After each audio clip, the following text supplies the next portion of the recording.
When did you get roped into a scandal? I was studying in the library when I saw my best friend Brenda kissing someone who definitely wasn't her boyfriend in the back corner. Holy moly, I whispered to myself. Brenda was supposed to be at her sorority meeting.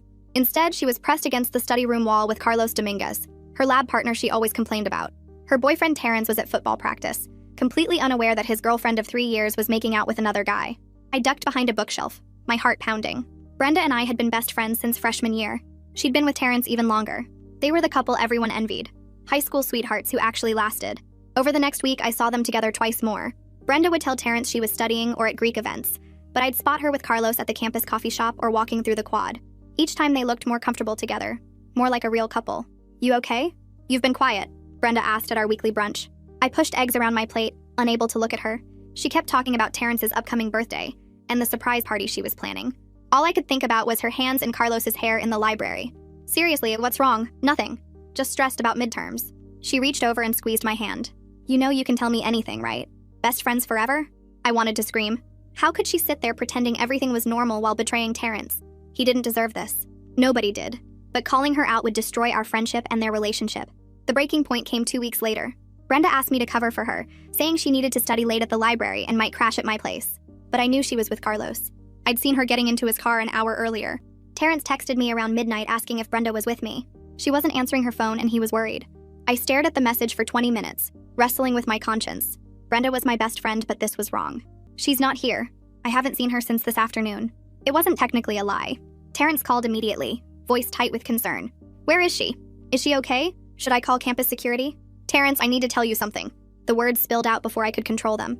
The library, the coffee shop, Carlos Dominguez, how long it had been going on, how she'd been lying. Silence stretched on the other end until I thought he'd hung up. Are you sure? I'm sorry. I should have told you sooner. He thanked me quietly and ended the call. I threw up afterward, knowing I'd just destroyed my best friend's relationship and our friendship in one conversation. But Terrence deserved the truth. Brenda showed up at my door the next morning, mascara smeared and fury in her eyes. You told Terrence? You actually told Terrence? You were cheating on him, Brenda, for weeks. That wasn't your secret to tell. You're supposed to be my best friend. She called me every name imaginable. Suddenly, Terrence reached out to me with a simple text asking if we could talk. I met him at a quiet coffee shop off campus, nervous about what he might say. He looked tired but somehow lighter, like a weight had lifted. I wanted to thank you for telling me. I'm sorry I waited so long. You were in an impossible position. I get it. We talked for an hour about everything except Brenda. He was transferring next semester, starting fresh somewhere new. He seemed genuinely grateful if still hurt. As we got up to leave, he paused by the door. Can I ask you something? Why did you tell me? Really? Because you deserved better. You deserved honesty. He studied my face for a long moment. Something shifted in his expression, a recognition or realization I couldn't read. Then he stepped forward, one hand gently cupping my face and kissed me softly. I pulled back in shock.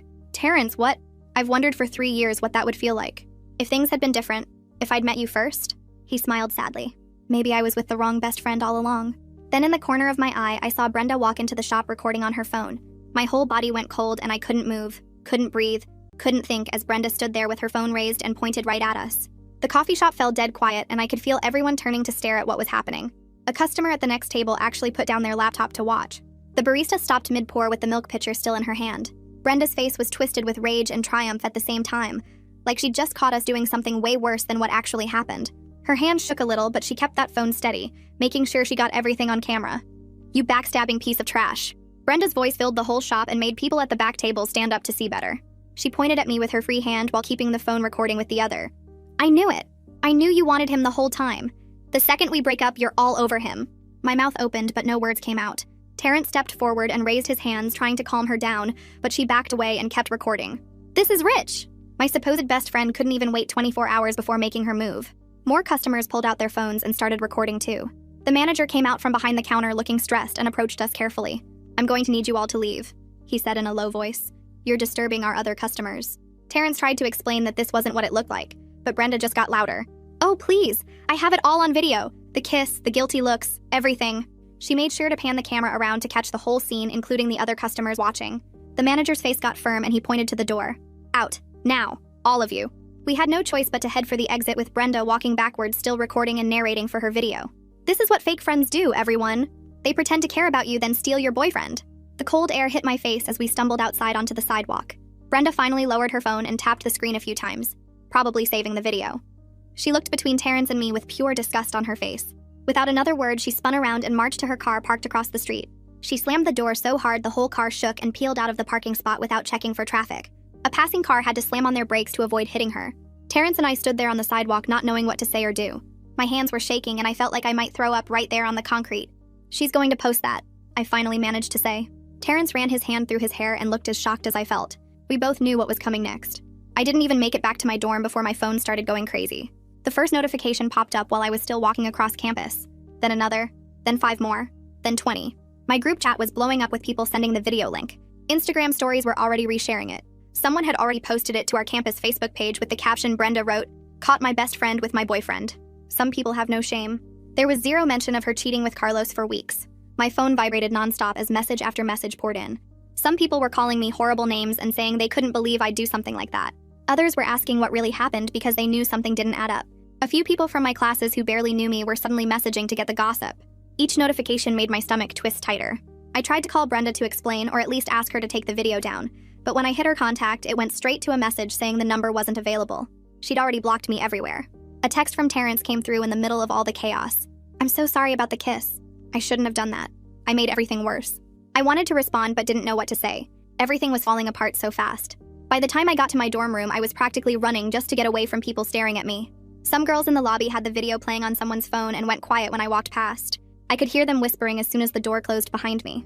I made it to my room and collapsed on my bed, finally letting the tears come. That's where Amy found me about 10 minutes later, curled up on my comforter with mascara running down my face. She sat down next to me and rubbed my back without saying anything at first. When I could finally talk, I told her everything from the very beginning. About seeing Brenda with Carlos in the library weeks ago. About watching them together multiple times. About Brenda asking me to lie for her. About telling Terrence the truth. About the coffee shop meeting and the kiss. And Brenda walking in at the worst possible moment. Amy listened to the whole story while handing me tissues from the box on my nightstand. She didn't interrupt or judge, just let me get it all out. When I finished, she helped me sit up and looked me straight in the eye. "Okay, we need to figure out what you're going to do about this," she said in her practical way.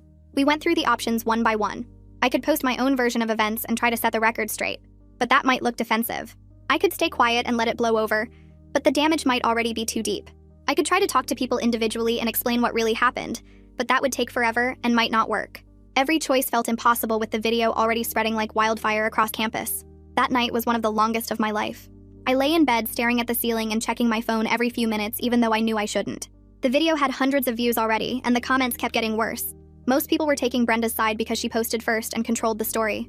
Someone commented that they always knew I was shady. Another person said I was the worst kind of friend. A girl from Brenda's sorority wrote that she wasn't surprised because I'd always seemed jealous of Brenda's relationship. Each comment felt like a punch to the gut. I kept refreshing the page, watching the numbers climb higher and higher, unable to stop even though it was making me feel worse.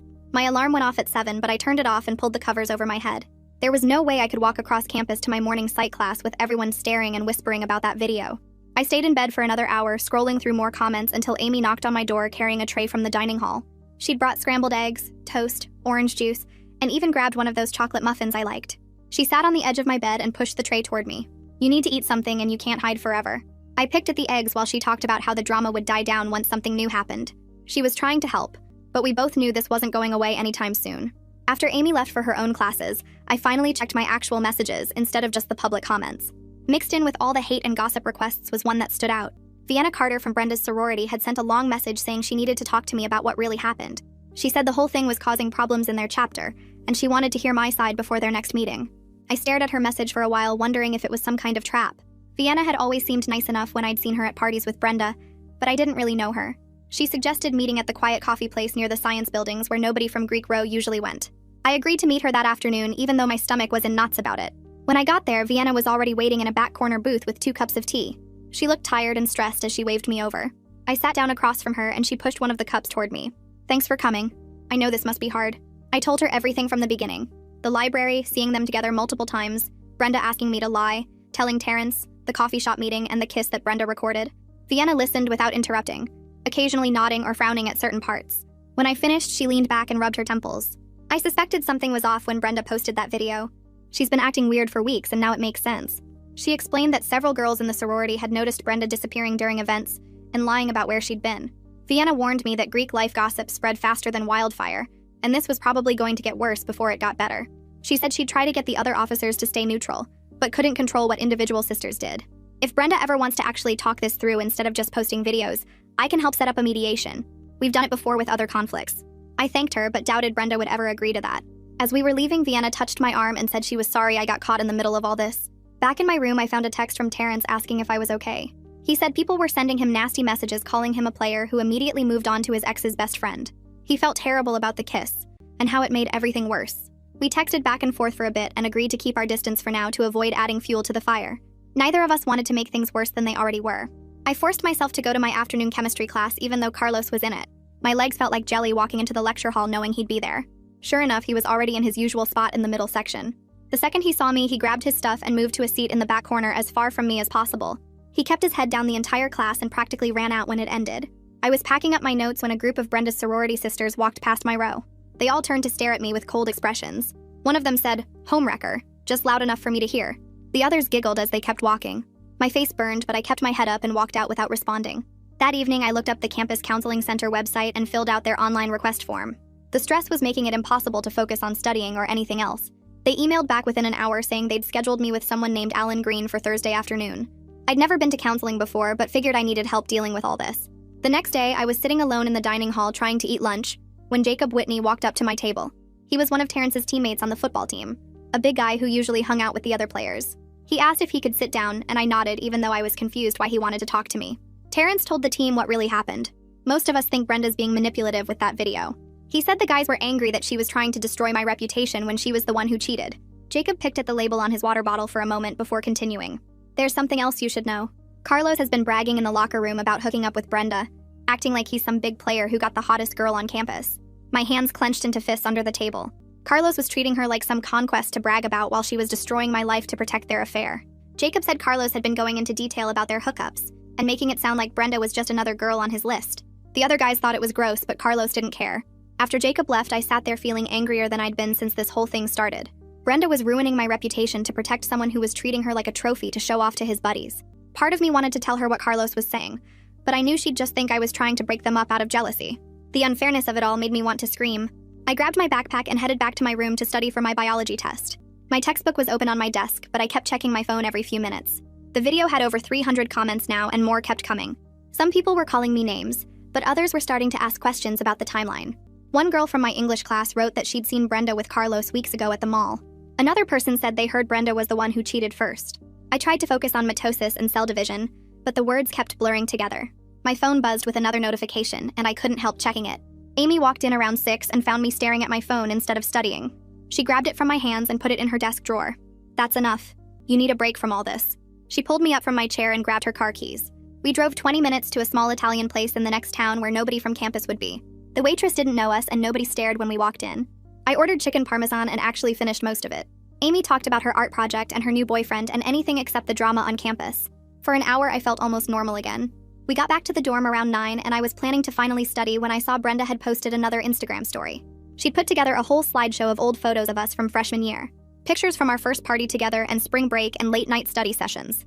The caption said, "This is who I thought was my best friend before she went after my boyfriend." My stomach twisted looking at those happy memories being used as weapons. I opened a new post and started typing my side of the story. I explained about seeing her with Carlos and how she asked me to lie for her. I wrote about the impossible position she put me in and how Terrence deserved to know the truth. My finger hovered over the post button for 5 minutes. Then I selected all the text and deleted it. Getting into a social media war would just make me look guilty and defensive. People would believe what they wanted to believe anyway. Thursday afternoon, I walked to the counseling center for my appointment. Alan Green turned out to be a middle-aged guy with kind eyes and a calm voice. He listened without interrupting while I told him everything from the beginning. When I finished, he handed me a tissue box even though I hadn't realized I was crying. "You did the right thing telling Terrence. Keeping that secret was hurting you." We talked about the guilt I felt for betraying Brenda's trust, even though she was the one cheating. Alan helped me see that telling the truth wasn't the same as causing the problem. Brenda's choices created the situation, and I just refused to be part of the lie anymore. You can't control what other people think or how they react. Focus on what you can control. He pulled out a worksheet and we made a list of things within my power.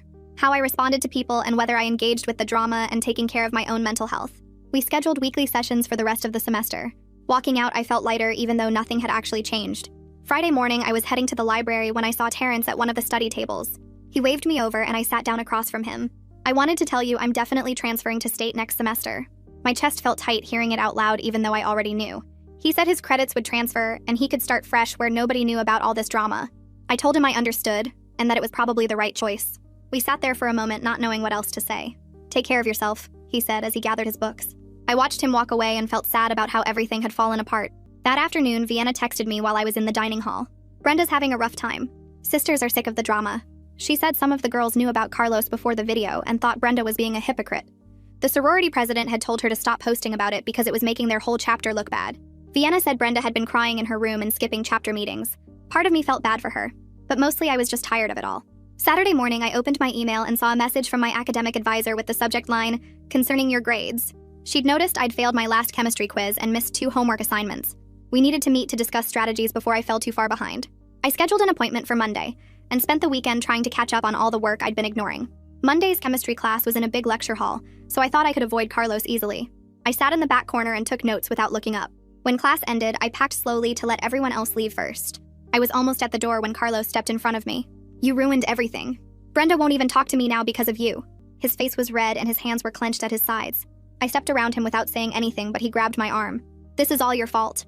I pulled my arm free and looked him straight in the eyes. "That's not my problem." I walked out before he could say anything else. My hands were shaking as I headed to my advisor's office, but I was proud of myself for not engaging with his drama. Tuesday morning, I was scrolling through Instagram when I saw a new account called Campus Tea had posted something about Brenda. The post showed screenshots of her and Carlos at some party 3 weeks before she and Terrence broke up. Someone had circled them in the background of multiple photos where they were standing way too close and touching each other. The account had over 200 followers already, and people were commenting things like, "Knew she was shady," and "Poor Terrence." I clicked through more posts and found timestamps showing Brenda had been lying about her whereabouts for at least a month. The receipts were clear and damning with dates and locations that matched times she'd told Terrence she was studying. My phone buzzed with a text from Brenda for the first time since the coffee shop incident. "I know you're behind that Instagram account. Take it down now, or I'm reporting you to campus security for harassment." I typed back that I wasn't running any accounts and maybe she should think about how many people knew the truth about her and Carlos. She sent 5 more angry texts calling me names and threatening to tell everyone I was obsessed with Terrence. I blocked her number and went to my appointment with my academic advisor. Professor Martinez looked at my grades on her computer screen and frowned at the recent drop in my chemistry and biology scores. She asked if something was going on personally that was affecting my studies. I explained about the social situation without going into too much detail. She nodded and pulled up the tutoring center website to book me sessions for both classes. Then she emailed my professors requesting 2-week extensions on my upcoming assignments due to personal circumstances. She printed out a schedule of study groups and highlighted the ones that would help most with my weak areas. Walking to counseling that afternoon, I felt nervous about what Alan would say about the latest drama. He had me sit in the comfortable chair and asked how the week had been since our last session. I told him about Carlos grabbing me and the Instagram account and Brenda's angry texts. He pulled out a worksheet about setting boundaries, and we practiced different responses I could use when people confronted me. We role-played scenarios where someone accused me of being a homewrecker, and I practiced staying calm and not defending myself. Alan reminded me that I didn't owe anyone an explanation and could simply walk away from confrontations. We worked on breathing exercises to use when I felt my anxiety rising in social situations. He had me write down 3 boundaries I wanted to maintain, and we discussed specific ways to enforce them. Thursday at lunch, I ran into Jacob near the athletic center and he waved me over to talk. "Terrence told Carlos to stop spreading lies about you at practice yesterday. He said Carlos had been telling the team I'd been trying to break up Terrence and Brenda for months. Terrence had pulled him aside after practice and told him to shut up about things he didn't understand. Jacob said Carlos backed down immediately when Terrence confronted him directly without any fighting or drama. The team was mostly on Terrence's side since they'd known him longer and trusted his version of events. I thanked Jacob for letting me know, and he said he'd keep an eye on things at practice. That evening, Amy noticed I'd been eating dinner at weird times to avoid the dining hall crowds. She adjusted her schedule without me asking so we could eat together at less busy times. We found a quiet corner table at 6:30 when most people were at club meetings or sports practice. Amy brought her laptop and we studied while we ate, so it looked like we were just focused on work. She never made a big deal about it, but I knew she was protecting me from having to eat alone. Friday afternoon, Vienna sent me a long text saying Brenda wanted to meet with a campus mediator to discuss everything. She said Brenda was willing to have a neutral third party help them work through the situation. I stared at the message for 10 minutes before responding that I'd consider it if the mediator was truly neutral. Vienna gave me the contact information for the campus conflict resolution office and said they had trained peer mediators. I made an appointment for the following week even though my stomach hurt thinking about sitting across from Brenda. Monday, I met with Alan to prepare for the mediation session scheduled for Wednesday afternoon. He had me write down what I wanted from the conversation and what my limits were for the discussion. We identified that I wanted Brenda to acknowledge her role in creating this situation and stop spreading lies about me. My boundaries included not accepting blame for her cheating and not discussing my conversation with Terrence at the coffee shop. Alan helped me practice staying calm when Brenda would likely say hurtful things during the meeting. We went over techniques for not getting pulled into arguments and keeping focused on resolution rather than revenge. He reminded me that mediation wasn't about winning, but about finding a way to coexist on campus peacefully. Wednesday at 2 o'clock, I walked into the neutral campus office where the mediation would happen. The peer mediator introduced herself as Sarah and explained the ground rules about respectful communication and taking turns speaking. Brenda was already sitting at the round table looking angry with her arms crossed over her chest. Sarah asked Brenda to start by explaining how she felt about the situation without attacking anyone personally. "I feel completely betrayed by someone I trusted with everything." Brenda's voice was shaking as she spoke. She went on about how I'd violated our friendship by telling her private business to Terrence. Sarah turned to me and asked me to explain my perspective on what had happened.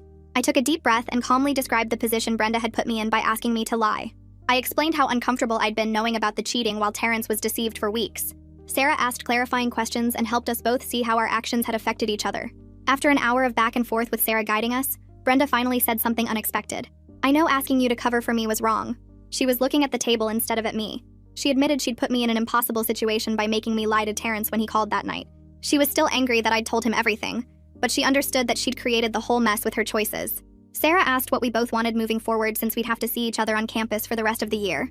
I straightened in my chair and said I wanted us to stop attacking each other publicly and just be civil when we crossed paths. Brenda nodded slowly and agreed that the drama had gotten out of hand, and she was tired of it too. Sarah wrote down our agreement that we'd acknowledge each other politely on campus, but wouldn't seek out interaction or spread more gossip about the situation. We both signed the mediation form that outlined these boundaries and promised not to involve other people in our conflict anymore. Sarah reminded us that breaking this agreement could result in disciplinary action from the Student Conduct Office. My hands were shaking as I gathered my things and walked out of the office first, while Brenda stayed behind to talk to Sarah privately. The hallway felt too bright after the dim mediation room, and I had to lean against the wall for a moment to steady myself. My phone buzzed with a text from Vienna saying she'd heard we'd gone through with the mediation, and she was proud of us for handling it maturely. I walked slowly back to my dorm, feeling completely drained like I'd run a marathon, even though we'd only talked for an hour. Amy was waiting in our room with hot chocolate and immediately pulled me into a hug when she saw my face. Over the next few days, I noticed people weren't staring at me as much in the dining hall or whispering when I walked past. Some new drama about two guys fighting over a parking spot had taken over the campus gossip mill, and suddenly my situation felt like old news. I still caught occasional looks, but the intense scrutiny that had made me skip meals was fading into background noise. 3 days before winter break started, Terrence texted asking if we could meet one more time before he left to visit his new school.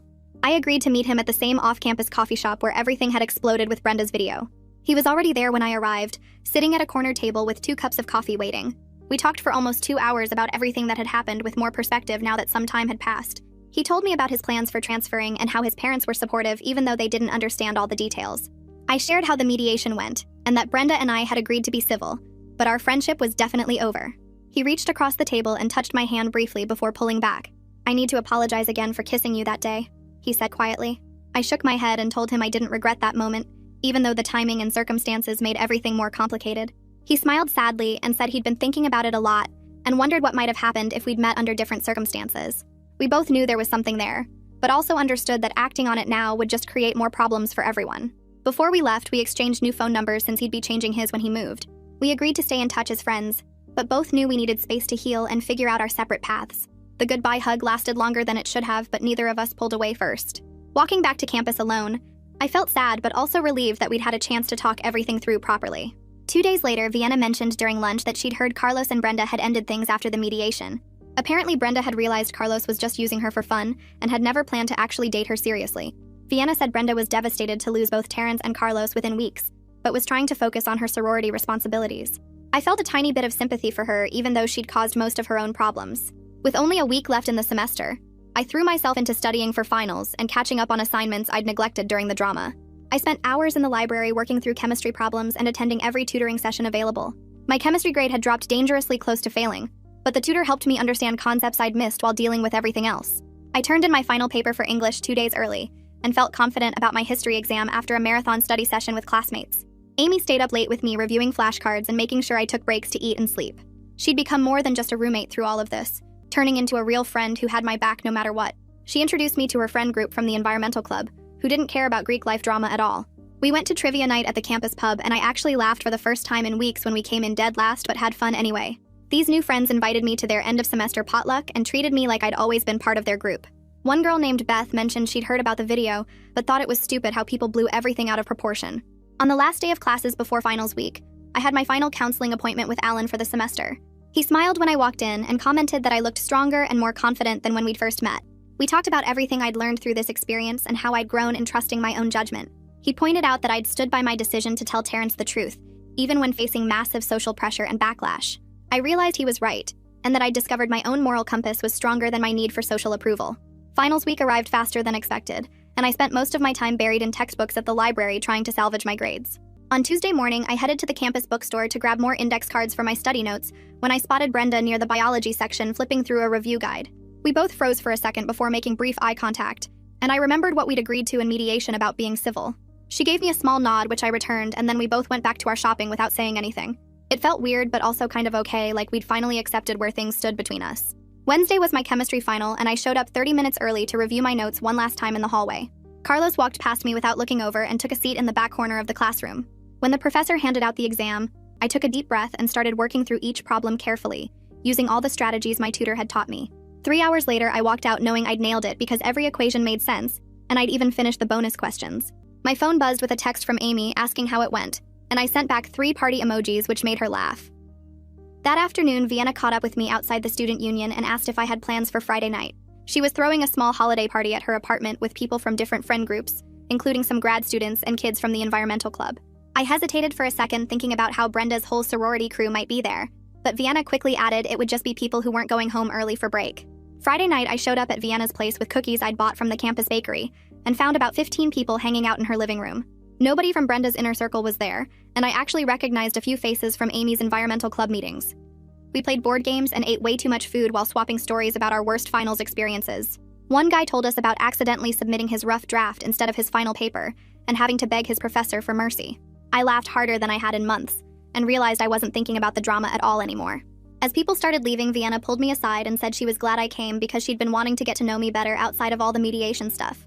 Saturday morning, I packed up my dorm room for winter break, feeling lighter than I had all semester. Amy helped me carry boxes to my car, and we made plans to text over break and maybe meet up if we got bored at home. The campus felt empty already with most students gone, and I took one last walk through the quad thinking about everything that had happened since September. My phone lit up with a notification, and I saw Terrence had posted a photo from his new campus with the caption, "New Beginnings." Sunday afternoon. While doing laundry at home, I got a text from him saying his first day at the new school felt right, and he was already meeting people in his program. I wrote back that I was happy for him and meant it because we'd both handled everything as well as we could given the circumstances. He sent a thumbs up and we left it at that, knowing we both needed space to move forward. Over break, I thought about the whole semester and how losing my friendship with Brenda had actually opened up space for better relationships. Amy had become someone I could really count on, and Vienna turned out to be genuinely cool once I got to know her outside the Greek life bubble. Even Jacob had checked in a few times to make sure I was doing okay, which was more than most people had done. When January rolled around, I actually felt excited to go back to campus instead of dreading it like I thought I would. The whole mess had taught me to trust my gut and stick to my decisions even when everyone else thought I was wrong. Standing in my dorm room unpacking for spring semester, I knew I could handle whatever came next because I'd already survived the worst and come out stronger. That's the end of this story. Thanks for joining me, because sharing it with you really makes it more meaningful. I hope it added a little warmth to your day. Subscribe if you'd like to come back for more.